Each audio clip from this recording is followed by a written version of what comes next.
Do livro Renúncia, primeira parte, capítulo 2, Anseios da Mocidade, página 57.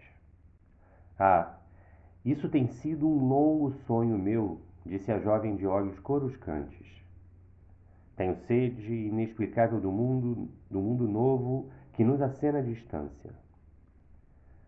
Nossas grandes cidades, corrompidas, consternam e sufocam. Granada, Ávila, Madrid e Paris não diferem o bastante uma das outras. Em todas vejo os homens como loucos, disputando realizações que lhes agravam os padecimentos espirituais. Tenho sonhado sempre com as enormes florestas escuras, com os rios caudalosos, com as campinas verdes e sem fim. Edificaremos por lá o nosso ninho de amor, rematava o rapaz apaixonadamente. E falaram longamente da América, como duas crianças ansiosas, permutando compromissos sagrados. Ao termo da palestra, o moço Davenport, ciente de todas as preocupações íntimas da sua amada, prometeu visitar-lhe os pais na noite seguinte, na casa de Santo Honorato, de maneira a criar um ambiente propício ao culto de suas esperanças em flor. Depois que a Colette e Cecília procuraram a companheira para a volta, Cirilo fixou o olhar no vulto da carruagem até que se confundisse de todo com as sombras espessas. Largo tempo levou, ainda a meditar, sentado junto aos nichos externos, escassamente iluminados no bojo silente da noite. No dia imediato, ao entardecer, tomou o seu carro ligeiro, dirigindo-se à residência dos Villamil e fazendo o possível por apagar os receios que lhe tumultuavam na alma inquieta. Como se comportaria na hipótese de lá encontrar Antero de Oviedo? Teria força bastante para tratá-lo fraternalmente? Como o compreenderiam, por sua vez, os pais de Madalena? Engolfado em vastas cismas íntimas, parou à porta da casa indicada. Tratava-se de um antigo edifício dos que comumente eram alugados a famílias de tratamento, mas reduzidos recursos financeiros. Extenso gradil no centro de um grande portão pintado de azul cercava gracioso jardim, onde as flores disputavam o beijo da primavera. Ao fundo, a residência de aspecto antiquado, com as características exteriores da época de Luís XIII. Cirilo bateu discretamente, sendo atendido com presteza por um lacaio, que lhe deu acesso ao interior, onde era aguardado com certa curiosidade. Dom Inácio trajava corretamente como se fora convocado a assistir a uma cerimônia solene, enquanto a esposa, muito pálida, acomodava-se em espaçosa poltrona de repouso, dando a impressão de que ali se conservava, não por impulso espontâneo, mas por inevitável obrigação da vida em família. Ambos estavam envelhecidos e alquebrados prematuramente. Ele talvez por extravagâncias de toda sorte, ela por certo devido aos constantes desgostos. Junto aos dois, na sala, que se caracterizava por linhas monótonas, Madalena, com a sua radiosa juventude, parecia um raio de claridade afugentando as impressões tristes. Dom Inácio acolheu o rapaz com ruidosas manifestações de simpatia. Não terá nesta casa as designações devidas aos moços de tratamento em Paris, disse satisfeito. Chamá-lo-emos Dom Cirilo, em homenagem à nossa Espanha distante. Desse modo ficará mais íntimo, acrescentava Dona Margarida Froicoy, de Saint-Megrin, e Villamil com um sorriso. Desejamos que este lar seja seu também. Enquanto os jovens se alegravam, experimentando a certeza da condescendência dos velhos generosos, Dom Inácio acrescentava: E pode estar certo, Dom Cirilo, que a sua estrela deve ser muito brilhante, porque minha esposa não acolhe a qualquer na primeira visita.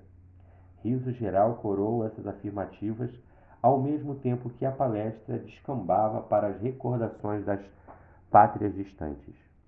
O jovem Davenport falou de suas lembranças da Irlanda e, depois de abordar inúmeros comentários em torno das relações entre espanhóis e irlandeses, Dom Inácio acentuou: nossas afinidades religiosas com a Irlanda sempre foram estimáveis e confortadoras.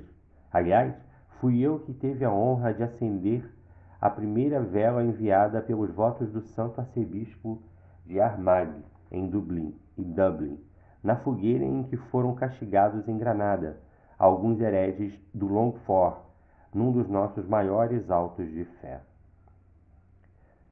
Cirilo franziu o senho como quem se desagradava do assunto e acrescentou: a psicologia da gente irlandesa é muito difícil e complicada. Tal como a nossa na península, atalhou o velho fidalgo. É impossível esqueçamos nossas tradições para acompanhar o surto de loucuras e novidades que terminará projetando os povos no abismo. Não podemos confundir liberdade com licenciosidade, e seria falta grave aplaudir essa onda de tolerância criminosa que varre atualmente o mundo. Temos de ser exóticos em qualquer parte da terra. Será lícito estabelecer a desordem e dizer que se progride? Então, a Espanha toleraria o chamado Edito de Nantes. Edito de Nantes? Nunca. Julgo que a fogueira deve cercar os hereges e os apóstolos onde quer que estejam. Pelo menos isso constitui elevada instrução de nossos santos padres. Se o traidor da pátria deve ser condenado, muito mais criminoso é o traidor da fé. O rapaz esboçou um gesto de leve desacordo, obtemperando delicadamente. De acordo no que se refere à política, a administração desordenada é sintoma de desagregação e ruína. O mesmo, porém, ocorre quanto a crenças. Considero que, em matéria de manifestações religiosas, outras seriam as circunstâncias se todos entendêssemos o valor do perdão. E a finalmente conhecer o rival. A presença do sobrinho de Dom Inácio em plena sala não lhe deu oportunidade a mais vastas considerações íntimas. Antero exibia dotes singulares de beleza física, nos seus 30 anos bem formados, alto, elegante, cabelos negros e ondulados, tez levemente amorenada, peninsular, olhos argutos e indefiníveis, deixava transparecer nas maneiras polidas um quê de intencional. Dir-se-ia que suas atitudes delicadas não eram sinceras, mas oriundas do profundo artificialismo de quem não se deixa conhecer tal qual é. Apresentado ao rapaz irlandês, cumprimentou-o cordialmente, embora seus olhos parecessem interrogar a razão de sua presença ali, e depois de se encaminhar para o interior, enquanto a palestra prosseguia suavemente, regressou à sala, onde prestou singular atenção aos olhares significativos trocados entre a prima e o visitante inesperado. Compreendendo que o seu campo afetivo fora invadido por influências estranhas, embora não manifestasse o mal-estar que aos poucos se apossava do espírito de quando em vez dirigia o olhar indagador para a tia e mãe adotiva, como a interrogar sobre as pretensões desconhecidas do intruso. A uma pergunta direta do velho fidalgo quanto à marcha dos trabalhos que lhe competiam, respondeu cortesmente: todas as obrigações obedecem ao ritmo normal e o senhor pode crer que em breves dias Versalhes reunirá toda a corte e será o centro da vida política da nação francesa. E o rei? Perguntou Dom Inácio, exprimindo certa inquietação nos olhos. Expediu a ordem de pagamento da minha disponibilidade? Por enquanto não, esclareceu o interpelado. Ainda hoje, porém, pude avistar-me com sua majestade quando procurei o Sr. Colbert, trazendo-lhe hoje a boa notícia de que o soberano pede o seu comparecimento em palácio. Para quê? Rosnou o nobre espanhol quase colérico.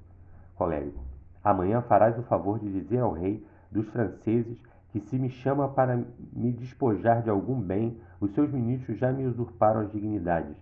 Se pretende conferir-me honras, agradeço-as, e se me oferece algum favor, não necessito de suas esmolas. Após uma pausa que ninguém ousava interromper, rematava com essa afirmativa: E, se Sua Majestade manda buscar-me, visando a fins mais ásperos, podes afirmar-lhe que não será necessária minha presença em palácio para que me mande para o Pelourinho. Bastará uma ordem. Madalena, muito acanhada, observava Cirilo, que acompanhava o diálogo do tio e do sobrinho com alguma estranheza. Esperava-se que Dona Margarida viesse à discussão com interferência conciliatória, mas foi Antero que desfez o silêncio, ponderando com calma. No entanto, meu tio, é possível que as coisas sejam conciliadas em seu favor. Como sabemos, o Sr. Fouquet já não permanece à testa dos negócios públicos. E achas, porventura, que o soberano é melhor do que o ex-ministro? O remendado não poderá condenar o andrajoso. Fouquet não se retirou do cargo pela sua prodigalidade nas despesas. A causa de tudo no capítulo da sua demissão foi o escândalo dos ciúmes por Mademoiselle Lavalier. Antero ia exprimir um gesto de desacordo, mas o fidalgo continuou: Não permito que me contradigas. Acaso não estás farto de saber que aqui em França são as mulheres que fazem os ministros? Dona Margarida, desejosa de imprimir novo rumo à conversação, a fim de que o esposo não incidisse nos comentários apaixonados, aventurou: Suponho, Inácio, que deves ir. Ainda que não conseguimos um acordo para o recebimento do que te é devido, essa visita dar-te-á ensejo a qualquer combinação com a rainha. Eu? Bradou ele com energia. Quem poderia dar à desventura infanta, necessitada de quase tudo em seu ambiente doméstico? Poderei procurar a filha do meu soberano para chorar as desditas, mas nunca alimentando o propósito de pedir qualquer coisa. Em todo caso, seria útil alguma tentativa, exclamou Cirilo Davenport, timidamente receoso de ser tomado como indesejável nas combinações familiares.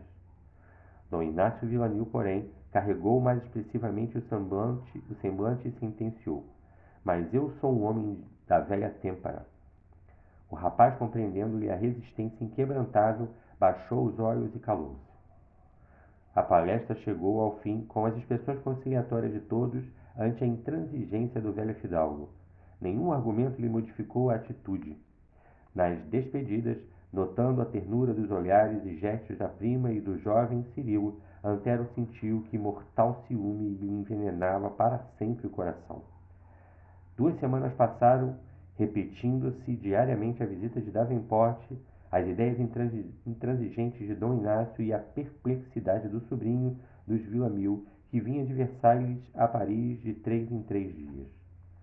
O par aventuroso continuou tecendo carinhosamente os fios dourados de seus sonhos de felicidade, enquanto Antero dissimulava habilmente o profundo rancor que lhe dilacerava o espírito. Apesar da mágoa odiosa, tratava Cirilo com maneiras cativantes. No íntimo, detestava o rival, que lhe triturava devagarinho as esperanças. No entanto, buscava conquistar-lhe a confiança, intencionalmente, maquinando projetos sutis e terríveis de vingança a seu tempo. O próprio Cirilo estava surpreso. A amizade que Antero de Oviedo lhe demonstrava era mais um obstáculo transposto.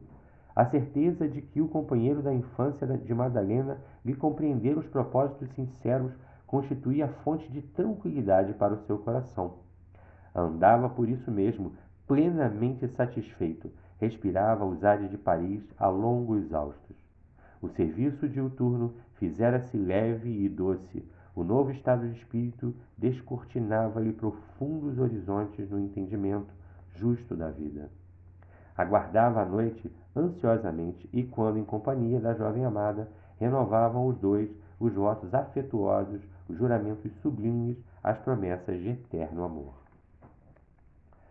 Surgiu a ocasião em que Madalena se preocupou com a atitude da família, com a família Davenport, e insistiu para que o rapaz comunicasse aos parentes de Belfast o projeto de casamento.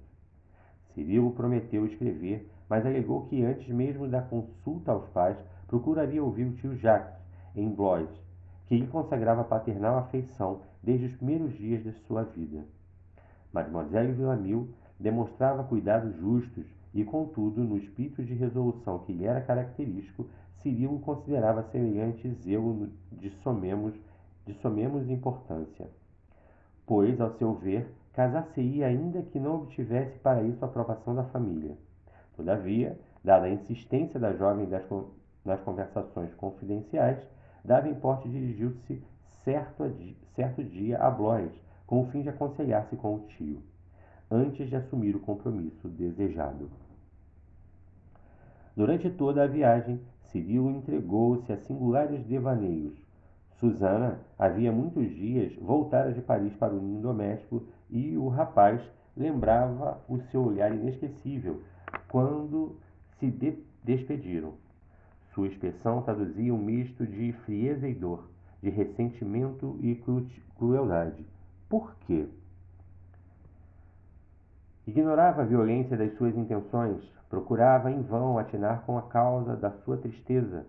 Debalde procurava aproximá-la de Madalena, convidando-a a segui-lo em alguma de suas habituais visitas ao bairro de Santo Honorato. A prima recusara sempre, em termos ásperos, que lhe feriam o coração. Além disso, emagrecera, tornara-se irascível. Nunca mais se aproximou da sua eleita, nem mesmo para as cortesias comuns. Em suas cogitações íntimas, ponderou mais seriamente aquele procedimento da prima. Certo, ela lhe dera ouvidos, na infância, a possíveis projetos familiares de casar-se com ele. Relacionou em suas reminiscências os pequeninos detalhes dos planos paternos e compadeceu-se da companheira de infância. Contudo, em breves instantes, buscou desvencilhar-se de semelhantes impressões. Afinal de contas, refletia as inclinações da prima não passariam, por certo, de anseios transitórios da mocidade. Ela encontraria afetos novos. Era a senhora de vultoso dote. Não lhe seria difícil encontrar um partido rico que lhe pudesse satisfazer os caprichos de moça. Se possível, falar-lhe-ia pessoalmente, assegurando o penhor da sua amizade constante. Buscando desfazer-se das preocupações que não coadunavam com seus propósitos de momento, Cirilo penetrou nas ruas da velha cidade, ansioso agora por atirar-se aos braços do fiel amigo e confiar-lhe as mais íntimas esperanças.